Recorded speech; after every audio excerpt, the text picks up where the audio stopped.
Hello students, very happy to see you, and today we are going to start a new chapter, that is hydrogen chloride. Keep watching. Hydrogen chloride is a colorless gas with a highly irritating odor, and it is a polar covalent compound. What do you mean by polar covalent compound? The molecule has polarity. There is a partial negative charge on chlorine, partial positive charge on hydrogen. Because the molecule, the chlorine is more electronegative, so the electron pair shared between them is not equally shared. There is a greater attraction towards chlorine, so some shift is there, right? So when put in water, it will split into H plus and Cl minus ions. So it will split into ions when dissolved in water. So hydrogen chloride exists as molecules in gaseous state, and it splits into ions when dissolved in water. Now, the formula is HCl and its molecular weight is 36.5. Hydrogen is equal to 1, chlorine is equal to 35.5. So HCl, when you add this, you get 36.5. Right. Now, an aqueous solution of hydrogen chloride is known as hydrochloric acid. The human stomach secretes about 4% of hydrochloric acid, which is used in the digestion of food.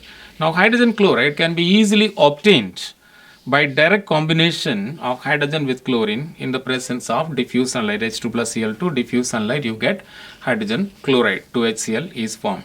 Now we are going to discuss the laboratory method of preparation, how it is obtained in the laboratory. A displacement reaction is used here. So sodium chloride reacts with corn sulfuric acid. Now why sodium chloride is preferred?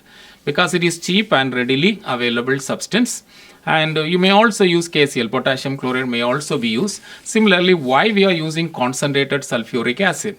Corn sulfuric acid is a non-volatile acid, or you can call it a less volatile acid, and it can displace, because it is non-volatile, it can displace the volatile acids from their salts. Examples of volatile acid is hydrogen chloride, that is hydrochloric acid, HNO3, that is nitric acid, and H2SO4 is a non-volatile acid. Now what is volatile? Volatile means having low boiling point, gives vapors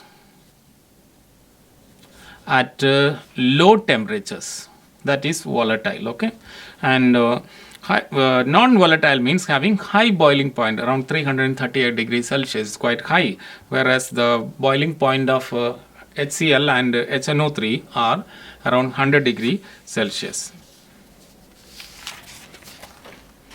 Now let us see the reaction. The reaction, sodium chloride reacts with corn H2SO4, giving sodium hydrogen sulfate, NaHSO4 and HCl. The temperature is below 200 degrees Celsius. Now, if you heat above 200 degrees Celsius, the second reaction takes place, that is Na2SO4 is formed. Now, we prefer the first reaction. Why? The reason is the temperature is kept very carefully to stay around 200 degrees Celsius or below 200 degrees Celsius. Why? Because above 200, the substance Na2SO4 formed here, sodium sulfate is formed, which is a poor conductor of heat. It will stick to the glass apparatus and it will form a hard, non-conducting crust. So what will happen because of this is heat accumulates. Heat accumulates at the base of the flask, and it will lead to the cracking of the flask. Okay, flask can crack and damage. So this is another reason. This is a reason why we prefer temperature to be around 200 or below 200 degrees Celsius. See the apparatus now. The apparatus consists of a round bottom flask in which we take sodium chloride is already taken, and through the Thesel funnel we pour corn sulfuric acid. Corn H2SO4 is poured through this, and it is heated. A wire gauze is fitted, stand is there, heating is done, and it is heated. On heating, what happens? The reaction takes place and the vapors of HCl. Now see, the tail end of the Thesel funnel is dipped inside the solution, inside the sulfuric acid solution. Why? Otherwise the gas can escape through this, to prevent that. And then the gas comes through the delivery tube and comes to the next one. Here is a conical flask. You may use any flask here. Now this also is fitted with cork. The delivery tube is dipped inside the solution. What is the solution? Here again we have corn H2SO4. Corn H2SO4, that is concentrated sulfuric acid. Why? It removes moisture. The moisture that comes along with that is removed so that you get dry gas. So dry HCl comes out from here, which is collected in the gas jar. The gas jar is kept vertical straight in the open end. It moves the hydrogen chloride gas moves inside and the air moves outside. Air moves up outside. Okay, so this is how it is collected. This is the setup of the apparatus. Now let us see more details about it.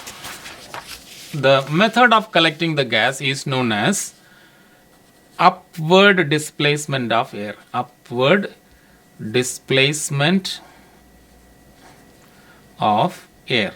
Why this method? Because hydrogen chloride is heavier than air. Heavier than air. Okay. So you have your flask. Here is a flask. Okay. And the delivery tube is kept coming inside the delivery tube. The gas is HCl is moving down and the air inside moves out.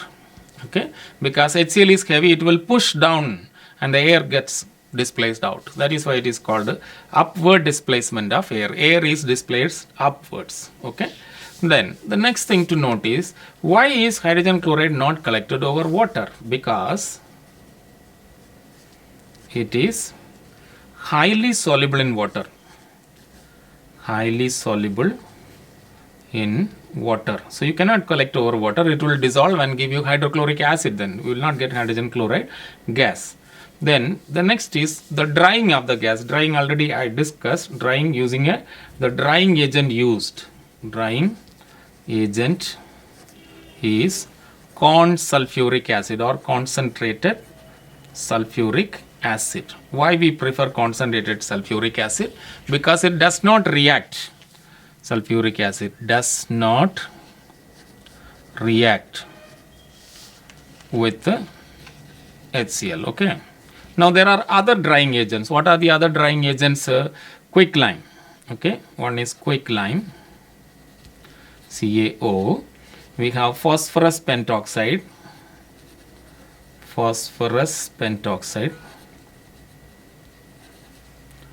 P2O5. We also have fused calcium chloride. Fused calcium chloride. CaCl2. These are the common drying agents.